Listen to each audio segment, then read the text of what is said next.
বেগম খালেদা জিয়া ছাড়াই সরি আপনারা একটু বন্ধ করেন। তারা জবরদস্তি ধাক্কা দিয়ে আমাকে বাড়ি থেকে বের করেছে।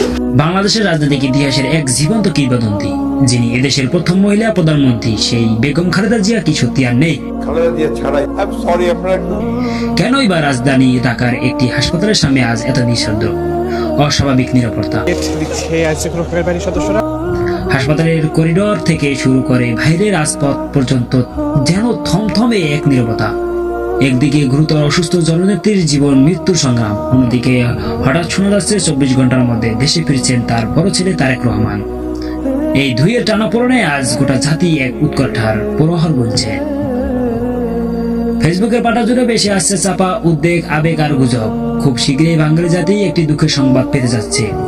আপনারা সবাই জানেন ধরে বেগম খালেদা জিয়া খুবই অসুস্থ, বা ডায়াবেটিস, আর্থাইটিস ও লিভারের জটিলতা সহ অসংখ্য রোগ নিয়ে জীবনের সাথে তিনি যে কঠিন লড়াই চালিয়ে যাচ্ছেন তা এখন হাসপাতালের বিছানায় এসে এক চূড়ান্ত পর্যায়ে পৌঁছেছে। তিনি হলেন বাংলাদেশের সর্বপ্রথম মহিলা প্রধানমন্ত্রী।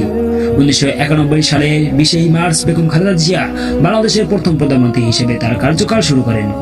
এরপর 1996 সালে তিনি তার দায়িত্ব হারান। এরপর ক্ষমতায় আসেন শেখ হাসিনা 1996 সাল থেকে 2001 সাল পর্যন্ত।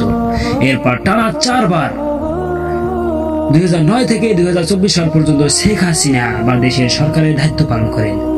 শেখ হাসিনা দেশের সরকার থাকা অবস্থায় 2018 সালের 8 ফেব্রুয়ারিতে বেগম খালেদা জিয়াকে একটি দুর্নীতি মামলায় 5 বছরের কারাদণ্ড দেওয়া হয়। তারপর তাকে তার খেতে পর্যন্ত পারিনি। আমার বাড়ির লোকজনকে কিছু খেতে সাজানো গোছানো সংসার অর্থাৎ তার নিজস্ব বাসভবন থেকে দূরে সরিয়ে দেওয়া হয়, যেখানে ছিল তার দীর্ঘদিনের স্মৃতি ও স্বস্তি। তৎকালীন সময়ে বেগম খালেদা জিয়া তিনি ভিতর থেকেই মারা যান, এমনটাই মনে করেন অনেকে। বেগম খালেদা জিয়া জানতেন যে কোনো এক সময় তাকে জেলের মধ্যে ঢুকিয়ে দিতে পারে। তারপরও তিনি এই দেশের জন্য, এই দেশের মানুষের জন্য নিজের জীবনকে ঝুঁকিতে ফেলে দিয়েও দেশ ছেড়ে পালিয়ে যাননি। দেশ এবং দেশের মানুষকে নিয়ে তিনি সারাটি জীবন চিন্তা করে গেছেন। সেই কারাবাস অবস্থায় তিনি হারান তার ছোট ছেলে আরাফাত হোসেন কুকুকে। এই মর্মান্তিক সংবাদ বাঙালিকে আরো একবার আবেগপ্রবণ করে তোলে। এর আগেই তিনি তারেক রহমানকে রাজনৈতিক কারণে লন্ডনে যাওয়ার জন্য পাড়ি জমানোর সুযোগ দেন। যে জোর করে ওনাকে উঠিয়ে নিয়ে আসেন, জোর করে দরকার হলে ওনাকে কোলে উঠিয়ে নিয়ে আসেন, এরকম ভাবে একটা সরকারের এভাবে দুই ছেলেকেই একরকম হারিয়ে ফেলেন এই মা। এরও আগে 1981 সালের 30 মে তিনি হারান তার স্বামী রাষ্ট্রপতি জিয়াউর রহমানকে। সবকিছু হারিয়ে বেগম খালেদা জিয়া যখন একা হয়ে গেলেন, তখন তার চোখের অশ্রু দেখার মতো কেউ ছিল না তার পাশে। তিনি এখন এক কঠিন নিঃসঙ্গতার শিকার হন। 24 জুলাই গণঅভ্যুত্থানে শেখ হাসিনা সরকারের পতন হয়, তখন খালেদা জিয়া যেন খাঁচা থেকে বাইর হয়ে মুক্ত পাখিতে রূপান্তরিত হন, তবে তিনি উঠতে পারেন না। সেই ঝিলেই যেন তার জানা দুটি কেটে দেওয়া হয়। শারীরিক ও মানসিকভাবে এটাই বিপর্যস্ত হন যে সেখান থেকেই তিনি অসুস্থ হয়ে পড়েন। তিনি আর সুস্থ হয়ে উঠতে পারেননি। হুইলচেয়ারে বসে তাকে এক জায়গা থেকে অন্য জায়গায় যেতে হতো। আর সেই অসুস্থতায় তীব্র থেকে তীব্রতর হয়ে বেগম খালেদা জিয়াকে আজ আইসিইউর মতো নিবিড় পরিচর্যার প্রয়োজন নিয়ে হাসপাতালের বেডে শুয়ে রেখেছে। তার শারীরিক অবস্থা যেন মনেই হোক না কেন, আজ ধর্ম নির্বিশেষে সকল মানুষ বেগম খালেদা জিয়ার জন্য দোয়া করছেন। সবাই বলছেন মহান আল্লাহ যেন তাকে দ্রুত সুস্থতা দান করুন। অন্যদিকে তার হাসপাতালের সামনে এত কড়া নিরাপত্তা কেন? কারণ যে কোনো সময় তারেক রহমান দেশে ফিরে এই রাস্তা দিয়ে তার মাকে দেখতে যেতে পারেন।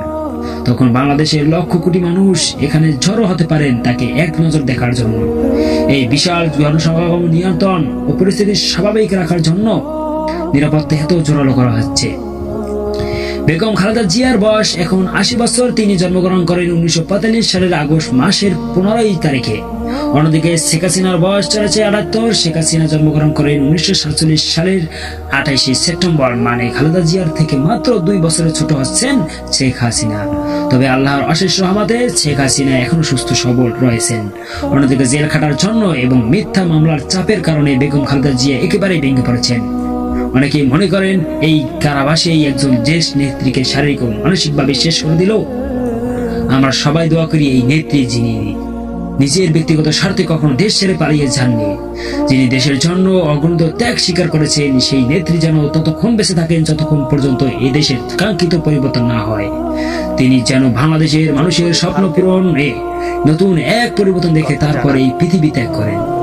এই মমতাময়ী দেশনেত্রী বেগম খালেদা জিয়া যেন সৃষ্টিকর্তার দয়ায় সুস্থ হয়ে দেশের মানুষের মাঝে ফিরে আসতে পারেন, এই সেই প্রার্থনার আজ গোটা জাতির। আমরা এই নেত্রীর জীবন যুদ্ধের এক সুন্দর ও শান্তিময় সমাপ্তির জন্য মহান আল্লাহর কাছে দোয়া করি, যেখানে তিনি হবেন সকল কষ্টের ঊর্ধ্বে এক শান্তির প্রতীক এবং যেখানে জনগণ তাকে হাসি মুখে বিদায় জানাতে পারবে, যেন তার এই আত্মত্যাগ কোনোভাবেই বৃথা না যায়। ভিউয়ার্স, আজকে ভিডিওটি এখানেই শেষ করলাম। যদি ভিডিওটি ভালো লেগে থাকে আমার চ্যানেলটি সাবস্ক্রাইব করবেন। ভালো থাকবেন। হৃদরোগ, ডায়াবেটিস, জটিলতা ও সমস্যায় ভুগছেন।